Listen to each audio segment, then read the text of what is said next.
ঈদের সময়ও ইসরায়েলি বর্বরতা থেকে বাঁচতে পারল না ফিলিস্তিনিরা। ফিলিস্তিনের গাজা উপত্যকায় ঈদুল আজহা ছিল 6 জুন।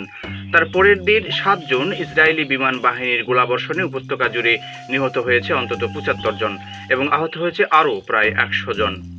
রোববার গাজার সিভিল ডিফেন্স বিভাগ সূত্রে জানা গেছে এই তথ্য। এই খবর জানিয়েছে আল জাজিরা। গাজায় বোমাবর্ষণে ধ্বংসস্তূপ থেকে কয়েক ডজন দেহ বের করে এনেছে হাসপাতাল কর্মীরা। এটিকে গণহত্যা বলছেন অনেকেই। নিহতদের মধ্যে 16 জন একই পরিবারের সদস্য এবং এই 16 জনের মধ্যে 6 জন শিশু ছিল। এই পরিবারটিতে বসবাস করত গাজার প্রধান ও মধ্যাঞ্চলীয় শহর গাজা সিটির সাবরা এলাকায়।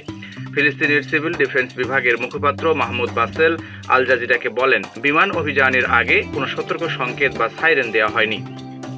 তিনি আরও জানান, শনিবারের হামলায় অন্তত 85 জন ধ্বংসস্তূপের তলায় আটকা পড়েছে। তাদের উদ্ধার করা এখনও সম্ভব হয়নি। যুক্তরাষ্ট্র থেকে পাঠানো ত্রাণ নিতে আসার সময় ফিলিস্তিনিদের উপর এই সর্বশেষ হামলার ঘটনা ঘটানো হয়। এতে 8 ফিলিস্তিনি নিহত হন। মুখপাত্র মাহমুদ বাসেল বলেন, এটা ছিল পুরোপুরি ঠান্ডা মাথার একটি গণহত্যা। শনিবার যারা নিহত হয়েছেন তাদের সবাই বেসামরিক এবং তাদের মধ্যে বেশ কয়েকজন নারী ও শিশু রয়েছেন।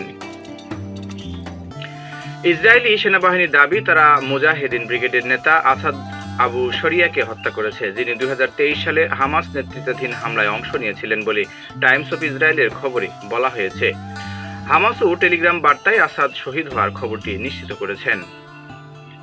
এর আগে ঈদের দিন অর্থাৎ 6 জুনও দিনভর গাজা উপত্যকার বিভিন্ন এলাকায় গোলাবর্ষণ করেছে ইসরায়েলি সামরিক বাহিনী এবং তাতে নিহত হয়েছেন অন্তত 42 জন।